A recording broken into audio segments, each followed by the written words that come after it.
Hello everyone. Hydrostatic question number 45 हम लोग ने देख चुका था लेवल 2 का। उससे पहले 44 भी हो चुका था। So let's jump into question number 46। एक एक करके इसको बनाया जा रहा है ताकि कोई प्रॉब्लम ना हो, वीडियोस लंबे ना हो। और इसके साथ थ्योरी पार्ट आ चुके हैं, फिर VSATQ लेवल 1 और लेवल 2 चल रहा है, तो आप इसको जाके देख सकते हो, नीचे डिस्क्रिप्शन में होगा। हम लोग स्टार्ट करते हैं बिना किसी डिले के क्वेश्चन नंबर 46। क्वेश्चन नंबर 46 क्या है? ये तो बहुत बड़ा सा कुछ दिख रहा है ना। Two sphere S1 and S2 made of the same material. Okay, same material दिया हुआ है, तो इसका मतलब अगर ये क्यों दिया रहता है? इसका मतलब ये होता है कि अगर इस स्फीयर का डेंसिटी मान लेते हैं स्मॉल d है, तो इस स्फीयर का भी डेंसिटी कितना होगा? ऑफ कोर्स स्मॉल d ही होगा, बिकॉज मटेरियल सेम है। मान लो ये आयरन का है तो ये भी आयरन का है, तो जितना डेंसिटी इधर होगा उधर ही डेंसिटी ये होगा। तो बस इनडायरेक्टली ये कहा गया कि दोनों का डेंसिटी सेम है। एंड हैविंग रेडियाई, ठीक है। एक होता है रेडियस का ही प्लूरल फॉर्म क्या होता है? रेडियाई होता है।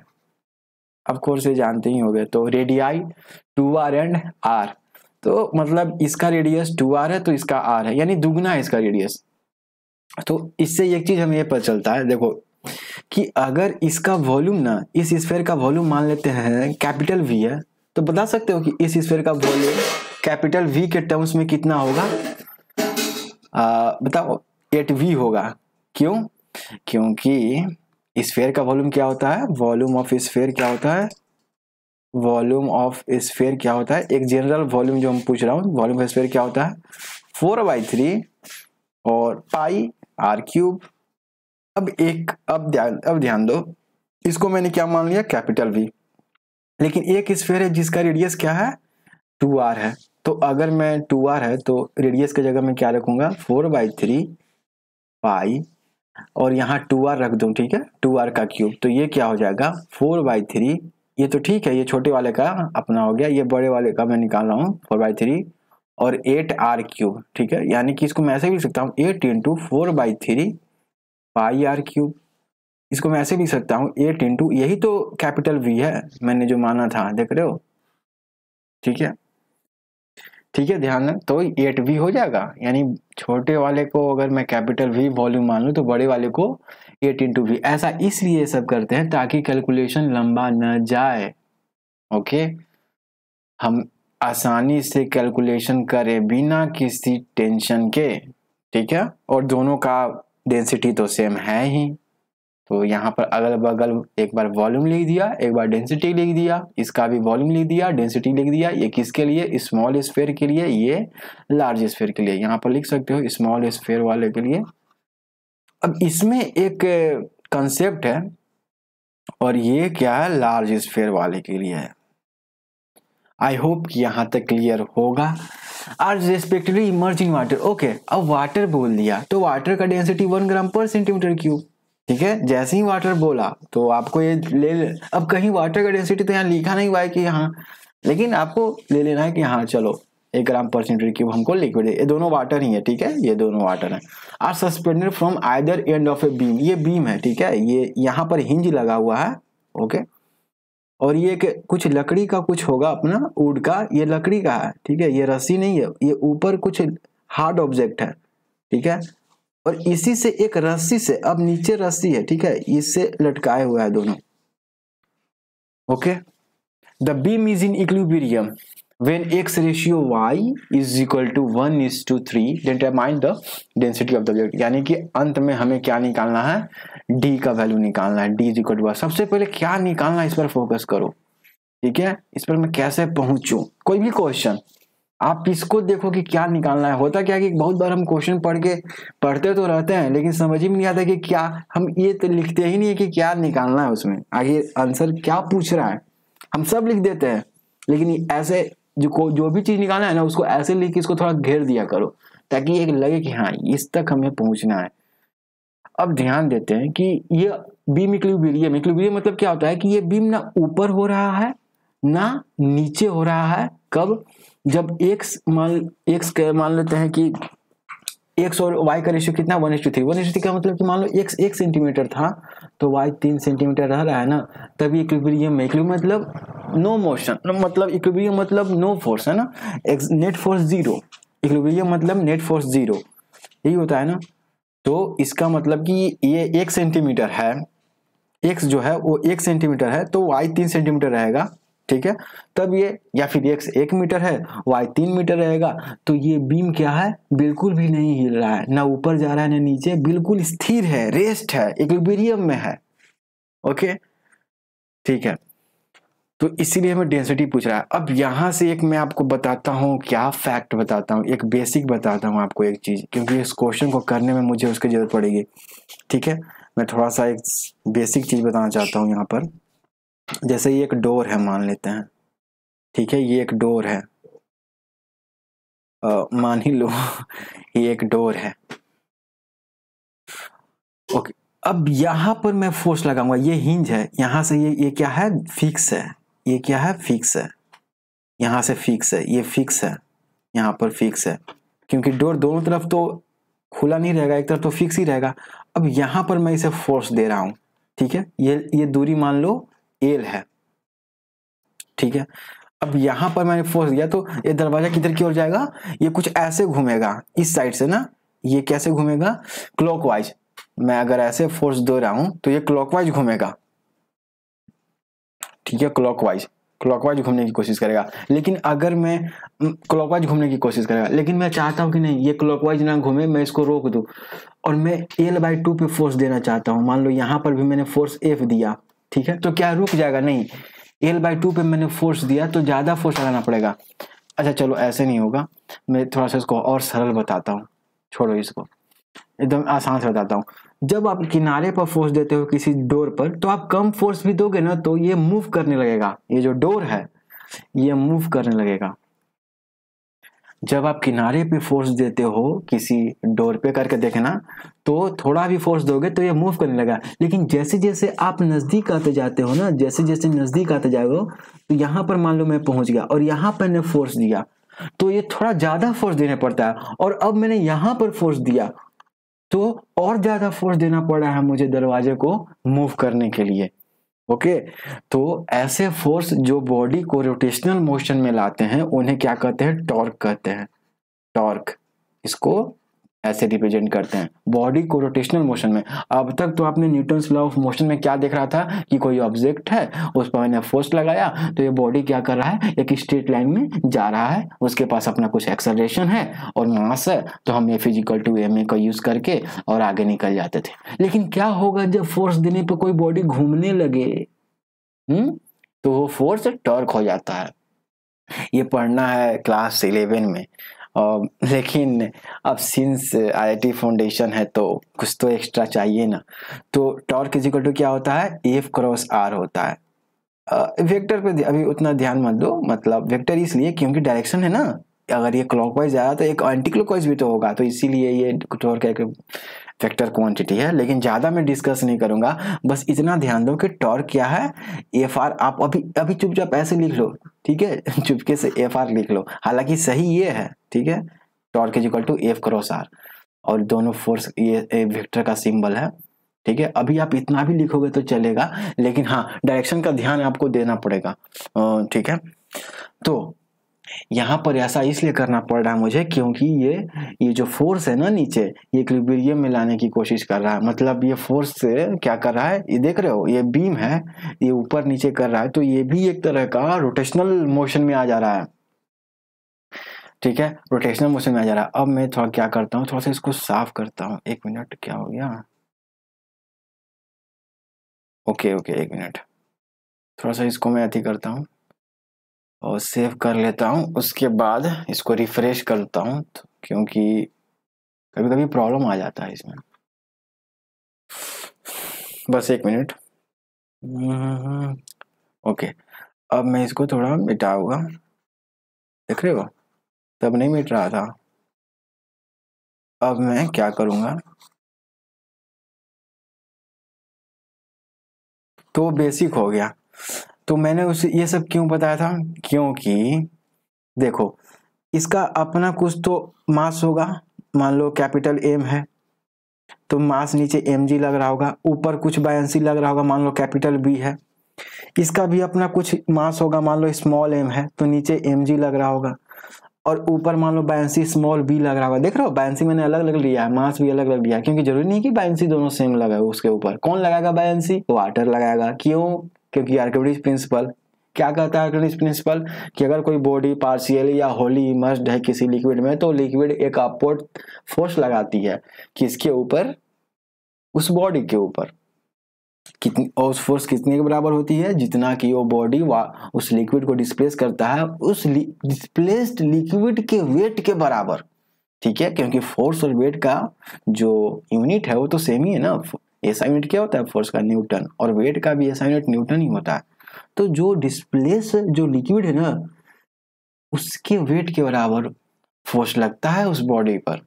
तो अब आप बताओ कि ये बीम जो क्या है इक्विलिब्रियम में है, इसका मतलब ये जो स्फीयर है वो नीचे की ओर खींच रही होगी और ये स्फीयर नीचे की ओर खींच रही होगी, ये दोनों। आ रही बात समझ में? तो ये दोनों का जो फोर्स होगा ना ये सेम होगा, लेकिन हम कैसे नेट फोर्स निकालें? क्योंकि यहाँ नीचे तो mg लग रहा है, ऊपर b लग रहा है, यानी कि इस रस्सी में कितना टेंशन है ऊपर की तरफ, है ना? कुछ टेंशन तो होगा ना ऊपर की तरफ। अरे बात समझ में? इस रस्सी में कुछ टेंशन होगा, कितना होगा टेंशन?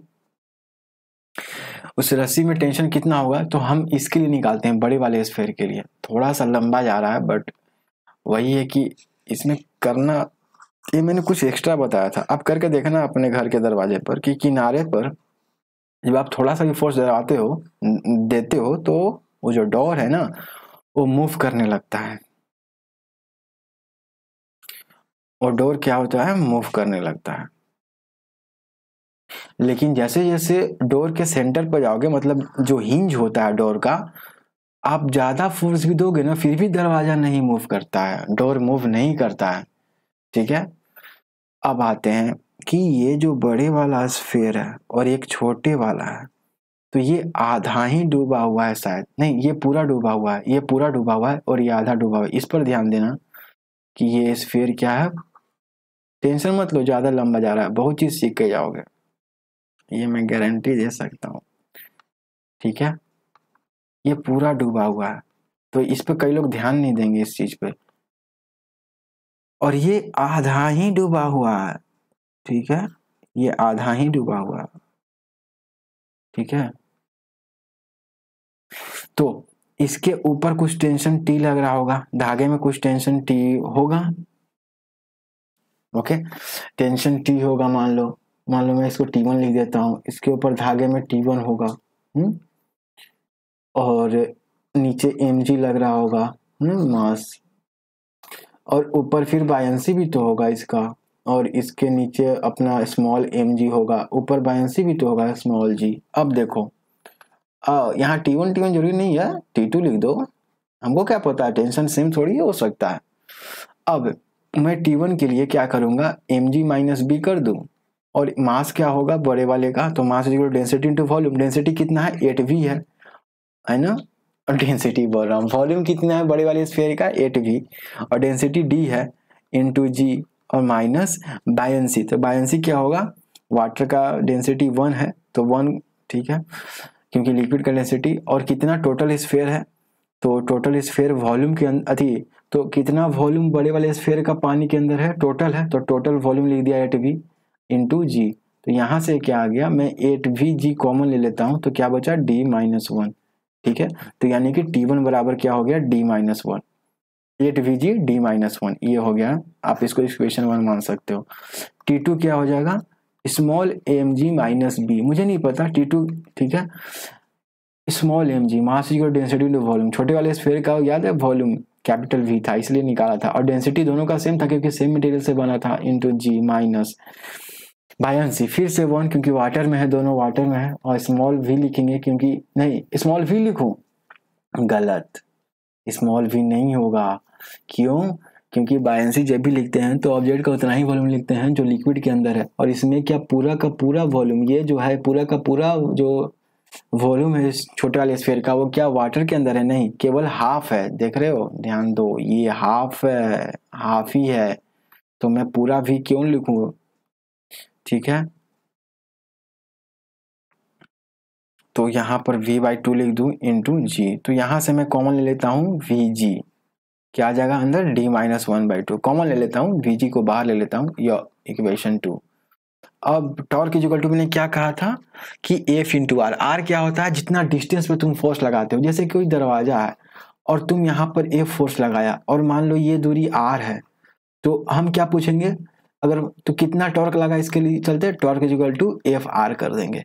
अगर कोई फोर्स यहाँ लगा, ठीक है, यहाँ कोई फोर्स F लगा और ये दूरी क्या है, ये दूरी R/2 है मान लेते हैं, तो इस ये क्या टॉर्क हो जाएगा, F/2, ठीक है, F इंटू R/2, ठीक है। यानी कि जितना फोर्स लगता है उस पॉइंट से जुड़, किस पॉइंट से, जहां वो हिंज है, जहां पर वो क्या है, फिक्स है, ठीक है, वहां से हम लोग मेजर करते हैं सॉरी, जिस पॉइंट पर फिक्स है वहां से कितनी दूरी पर जो फोर्स लग रहा है ना, ठीक है, उसको मल्टीप्लाई कर देते हैं, उस दूरी को मल्टीप्लाई कर देते हैं फोर्स से, वही टॉर्क हो जाता है। तो इस केस में अगर ये बीम इक्विलिब्रियम है, इसका मतलब जितना टॉर्क ये लगा रहा होगा, ये वाला रस्सी, उतना ही टॉर्क ये भी लगा रहा होगा। अब देख रहे हो बीम इक्विलिब्रियम है और ये कहाँ पर फिक्स है, ये फिक्स पॉइंट है, ठीक है, और फिक्स पॉइंट से इसकी दूरी x है और फिक्स पॉइंट से इसकी दूरी y है। तो इसका मतलब मैं क्या करूंगा, T1 इंटू एक्स बराबर क्या कर दूंगा, ध्यान देना, T2 इंटू वाई, यही करूंगा ना, क्योंकि इस धागे में हमारा क्या है, T1 क्या है, टेंशन है। क्यों, क्योंकि मैंने घटाया mg माइनस बी किया तो नीचे की ओर T1 है, नीचे की ओर T1 फोर्स है, ठीक है। यहाँ पर मैंने small mg minus small b किया तो नीचे T2 आया, तो इसी फोर्स को मैं किससे मल्टीप्लाई कर दिया, एक से मल्टीप्लाई किया। क्यों, क्योंकि एक किसके कहां से कहां तक की दूरी है, इस फिक्स पॉइंट से लेके यहां तक, याद है ना डोर वाला एग्जांपल, यहां से यहां तक की दूरी है, और इसीलिए टॉर्क मैं बार बार कह रहा हूं, ठीक है। और फिर यहां से यहां तक जब तुम फोर्स को एक डिस्टेंस से मल्टीप्लाई कर देते हो ना, तो वो टॉर्क हो जाता है। और डिस्टेंस कहां से जनरली हम लोग लेते हैं, फिक्स पॉइंट से लेते हैं, तो ये हमारा फिक्स पॉइंट था, और यहां से यहां, तो ध्यान दे रहे हो T1 इंटू एक्स बराबर T2 इंटू वाई, ये हो जाता है ब्रो। तो x और y का रेशियो कितना दिया हुआ है, 1/3, बस d का वैल्यू निकल जाएगा। तो यहां से मैं क्या करूंगा, T1 इंटू एक्स बराबर, चूंकि ये क्यों ऐसा है, क्योंकि इक्विलिब्रियम है, T2 इंटू वाई लिखना y, बिकॉज ऐसा मैं क्यों कर रहा हूँ, T1 इंटू एक्स बराबर T2, बिकॉज बीम दिया हुआ है कि बीम इज इन इक्विलिब्रियम, ये हिल नहीं रहा है, ये बिल्कुल रेस्ट में। इक्विलिब्रियम होने के लिए फोर्स का, टॉर्क का दोनों बराबर होना जरूरी है। क्यों, क्योंकि ये जो टॉर्क है ना, ये वाला टॉर्क T1 जो है, ये क्या कर रहा है, इसको क्लॉकवाइज घुमाने की कोशिश कर रहा है, ठीक है, इसको क्लॉकवाइज घुमाने की कोशिश कर रहा है। ये जो टॉर्क है ना, ये क्लॉकवाइज घुमाने की कोशिश कर रहा है। क्लॉकवाइज मतलब, अब देखो क्लॉकवाइज मतलब होता है, ये एंटी क्लॉकवाइज घुमाने की कोशिश है, सॉरी ये तुम्हारा किधर हो गया, एंटी क्लॉकवाइज घुमाने की कोशिश कर रहा है ऐसे। और ये जो टॉर्क है ना, ये कैसे घुमाने की कोशिश कर रहा है तुम्हारा, ये क्लॉकवाइज घुमाने की कोशिश कर रहा है। तो दोनों अलग अलग दिशा में घुमाने की कोशिश कर रहे हैं, तो दोनों जब सेम होगा तभी इक्विलिब्रियम में होगा। बिकॉज तो यहाँ से T1 का वैल्यू कितना है, इक्वेशन 1 से 8vg(d-1) इंटू एक्स, और T2 का वैल्यू कितना है, इंटू वाई, और एक्स रेशियो वाई कितना दिया हुआ है, यहाँ से vg कैंसिल हो जाएगा, क्योंकि v और g तो इक्वल नॉट इक्वल टू 0 है। यहाँ से 8d-8, ठीक है, इज इक्वल टू d-1/2, है ना। और x/y कितना हो जाएगा, यहाँ से x/y कर लो, y को इधर ला दिए, तो x/y कितना है, 1/3 है। तो 1/3 8d-8 is equal to d-1/2, d का वैल्यू निकालना है। तो यहां से क्या हो जाएगा, कर लो, इतना तो कर ही सकते हो, और आगे बढ़ाओगे तो कितना हो जाएगा, d को एक तरफ ला, तो कितना हो जाएगा 5d/3 इज इक्वल टू क्या हो जाएगा, 8/3 माइनस 1/2, तो 5d/3 इज इक्वल टू क्या हो जाएगा, 6, और 16 में से 3/6, तो क्या हो जाएगा, थोड़ा सा ज्यादा चला गया ना एक वे, 13/6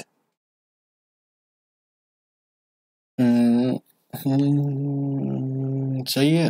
3 दूनी 6 और यहाँ से क्या हो जाएगा d इज इक्वल टू 13/10 यानी कि डेंसिटी इज इक्वल टू 1/3 ग्राम पर सेंटीमीटर क्यूब। यानी कि डेंसिटी जो स्फेयर का जो डेंसिटी है ना, दोनों स्फेयर क्योंकि दोनों सेम मटेरियल से बना है, वो कितना है 1.3 ग्राम पर सेंटीमीटर क्यूब। ये 13 नहीं है, 1.3 है। सो ये रहा हमारा आंसर। ओके, बस करना कुछ नहीं था, जितना था पहले आपको एक टेंशन निकाल लेना था उसके अंदर उस रस्सी में, और उसको 1 से मल्टीप्लाई कर देना था, और दूसरे में टेंशन निकाला था उसको y से मल्टीप्लाई कर देना था, दोनों को बराबर कर देना था। और टेंशन कैसे निकलता है, तो जितना नीचे कोई mg फोर्स है उसको -b कर देते, बायनेंसी से माइनस कर देते, तब टेंशन आता ना। और T2 है तो उसको mg माइनस फिर से बायनेंसी कर देते, तब आता ना ये। सो ये हो गया आपका कितना था 1.3 ना, और वाटर का डेंसिटी कितना होता है 1 होता है। वाटर का डेंसिटी 1 होता है, तो इनको लोगों को तो डूब जाना चाहिए था उसमें पानी के अंदर। डूबा भी हुआ है ना, डूबा भी हुआ है। थोड़ा सा अच्छा क्वेश्चन था कहीं, तो इसमें कई तरह के फोर्स चीजों के बारे में, मास, डेंसिटी, वॉल्यूम, बायनेंसी, नेट फोर्स, फिर एक से कहाँ फिक्स पॉइंट है उससे मल्टीप्लाई करना, अपोजिट साइड में वो घूम रहा है, रोटेशनल मोशन का कंसेप्ट, ये चीजें हो गई। So thank you. आप और भी देख सकते हो, उसका प्लेलिस्ट बना दिया होगा क्लास 9 का, और भी ट्रिग्नोमेट्री पढ़ा दिया गया, सो आप उसको जाकर देख सकते हो। Thank you so much for watching. आप लाइक, सब्सक्राइब, शेयर भी कर सकते हो। Thank you.